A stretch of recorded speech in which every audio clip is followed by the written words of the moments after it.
stop. Before you skip this, answer one question. Would you rather be trapped in a silent elevator with a stranger for 60 seconds, or stuck at a packed concert for 60 minutes? If you picked the elevator without hesitation, your brain just revealed something about you that 80% of people will never understand, and what I'm about to tell you will change how you see yourself forever. Here's the truth nobody talks about. If crowded places make your skin crawl, if you'd rather wrestle a grizzly bear than attend a packed party, you're not broken. You're not antisocial. And you're definitely not the problem. Your brain is playing 4D chess while everyone else is still learning checkers. And by the end of this video, you'll discover the 5 psychological reasons why your mind works this way and why it makes you more powerful than you ever realized. Picture this. It's single quotes Saturday night. Your phone lights up. Everyone's meeting downtown. Super packed, but the vibe is insane. And immediately, your soul exits your body. Not because you hate fun, but because in that split second, your brain just ran a complete cost-benefit analysis and decided that vibe isn't worth the psychological bankruptcy you're about to experience. Here's what's really happening. Your brain has zero chill. And that's your superpower. Most people walk into a crowd and their brain activates a spam filtered leading 90% of sensory input. That guy's obnoxious laugh. Deleted the flickering fluorescent light. Ignored the 17 overlapping conversations. Background noise. But your brain is screenshotting everything, recording, analyzing, cross-referencing, every detail in real time. Scientists call this sensory processing sensitivity, a fancy term that means your brain is that one friend who notices everything, remembers everything, and never, ever lets anything go. Every weight shift, every micro-expression flashing across a stranger's face, every tonal change in the background music. You're processing it all simultaneously. It's like everyone else is watching life in 480p, and you're stuck with an 8K IMAX experience you never asked for. The data? Approximately 20% of the population has this heightened sensitivity. 1 in 5 people walking around with their nervous system permanently set to perceive literally everything or die trying. But here's what makes you exceptional. Your brain doesn't just collect this information, it stores it, categorizes it, weaponizes it for future use. That random interaction from 3 weeks ago nobody else remembers? Your brain filed it under possibly relevant and keeps pulling it up for review. This isn't overthinking. This is your neural network doing exactly what it was designed to do. Make sense of complex patterns others miss entirely. And here's the plot twist that changes everything. This trait kept humans alive for millennia, while the extroverts vibed. Around the campfire, your ancestors were the ones who heard the predator approaching, who spotted the poisonous plant, who sensed danger before it materialized. You're not too much. You're exactly what survival needed. But modern society, it wasn't designed for people who actually pay attention. Let's destroy a myth right now. You don't hate people. You hate the performance. In crowds, everyone's wearing masks. The having so much fun mask. The totally listening mask. The fine, everything's fine mask while their left eye is literally twitching, and you see through every single one. It's not exhausting because you're judgmental.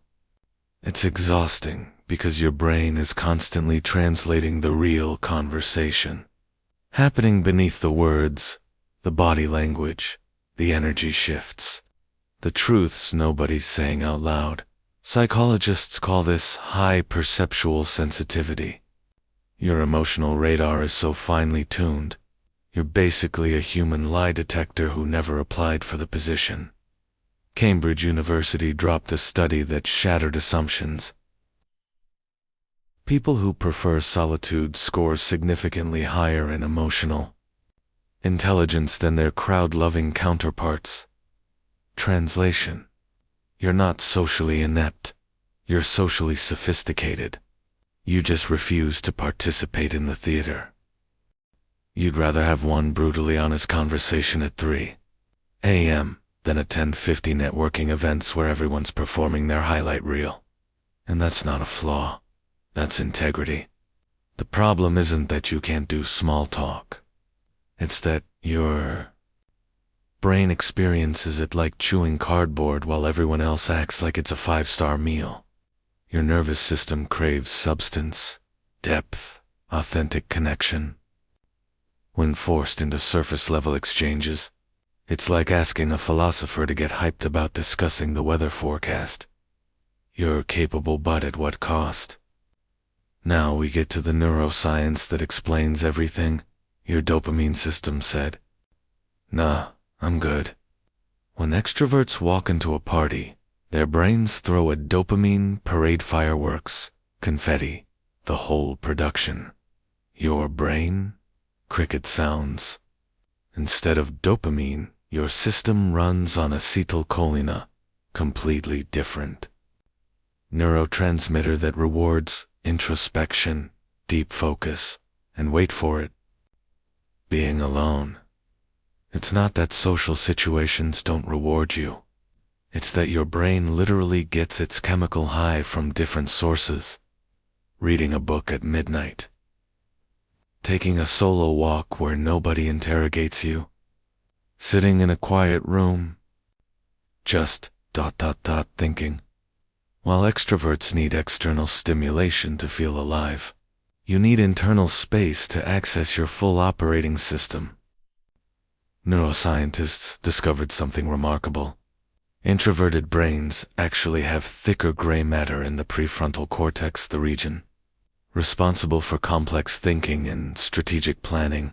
So when you're doing nothing, your brain is actually doing everything: processing, connecting ideas, creating frameworks. You're not wasting time. You're composing symphonies in your head while everyone else is listening to elevator music. That's not weird. That's evolutionary brilliance, operating at peak performance. Ever walk into a space and immediately know something's wrong even when everyone's smiling? That's because your brain has what psychologists call mirror neurons on steroids. You don't just observe emotions. You download them, like some kind of psychological Wi-Fi router nobody asked. You too be. Spend an hour in a crowd and you're not just managing your own feelings, you're accidentally absorbing everyone else's stress, anxiety, excitement, frustration, and chaos. You become an emotional sponge, processing 300 people's internal weather while also trying to remember to breathe. No wonder you need 3 business days to recover from a 2-hour event. But here's where it gets powerful. This makes you one of the most emotionally intelligent people in any room. You understand subtext. You read between the lines. You sense what people need before they articulate it. Most people barely understand their own emotions. You're out here understanding everyone's emotions simultaneously. That's not a curse. That's a gift most people would shatter under the weight of. You're carrying wisdom that crowds would break trying to handle. Here's what society gets catastrophically wrong. You're not running from life. You're running toward yourself. Our culture has this bizarre obsession with equating busy and loud with successful and happy. If you're not at every event, posting every moment, surrounding yourself with people 24/7, you're somehow failing at existence. But here's what they fundamentally don't understand. You figured out what most people spend entire lifetimes avoiding. Silence isn't empty, it's where clarity lives. Solitude isn't loneliness, it's where you actually meet the truest version of yourself. You're not missing out.